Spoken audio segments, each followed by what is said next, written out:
Tara, group ride, 105 kilometers. It's been a while guys, this is MC Mike and welcome again to my vlog. By the way guys, sila nga pala yung makakasama ko sa ride na to. Ang mga bossing namin sa Team Takatba. Dito nga pala ang meeting place namin sa round ball ng Tacorong City.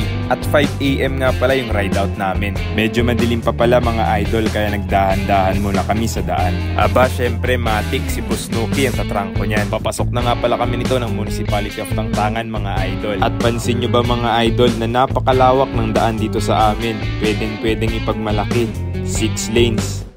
So nandito na nga pala kami sa unang municipality na madadaanan namin, ang Tangtangan. Madalas dito kami nagbabike mga idol.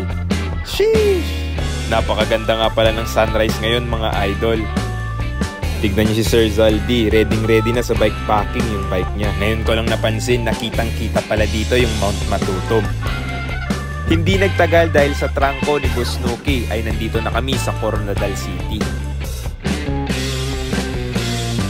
Pansin ko lang dito, kahit malayo pa ang Burmans at Pasko ay may palantern na sila. Kumpleto nga pala yung dala naming tools pag nagra-ride kami para pag may masiraan sa daan ay magagawan agad ng paraan. Pagdating pala namin sa rotonda ng Coronadal ay na-flat si Sir Nini. 20 kilometers pa pala mula dito papuntang Surala. Kaya pagkatapos maayos ng bike ni Sir Nini ay dumiretso na kami. Dito nga pala yung sports complex ng South Cotabato. Shoutout nga pala sa mga taga-NDMU. Nasa unahan na nga pala yung ahon ng Matulas.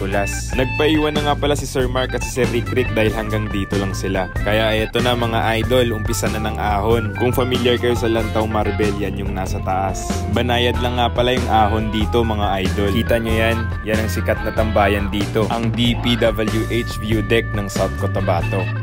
Downhill na pala to sa unahan mga idol. Pero may konting ahon pa pala papuntang Municipality of Banga. Nung time na to mga idol ay malapit na kami sa Surala. Iba talaga ang South Cotabato, kahit hindi Pasko may palantern. Dito na nga pala kami magbe-breakfast sa Surala. Dito sa Kusina Makoy. Hindi kasi pwedeng hindi kami kumain kasi nagwa-wild si Kuya Michael pag gutom. Ang nag-iisang lady biker pala na kasama namin ay si Tita Cristina. Iba talaga yung ngiti ni Kuya Michael pag may pagkain. Pagkatapos pala namin kumain ay tinuloy na namin ulit ang pagpadya. Yan nga pala ang round ball ng Surala, napakaganda. Dito din pala ang daanan papuntang Tivoli at Lake Cebu. Madaming magandang puntahan dito sa South Cotabato, kaya tara na dito. Puro patag na pala to mga idol hanggang Tacorong City.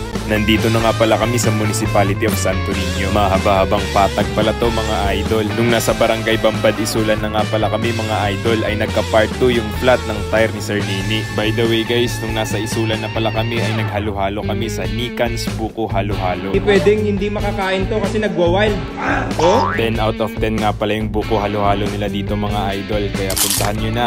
Sarap dito.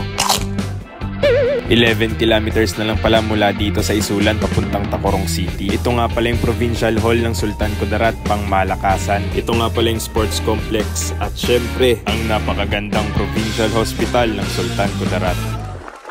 Touchdown Tacorong City mga idol. So that's for today's video and that's 105 kilometers.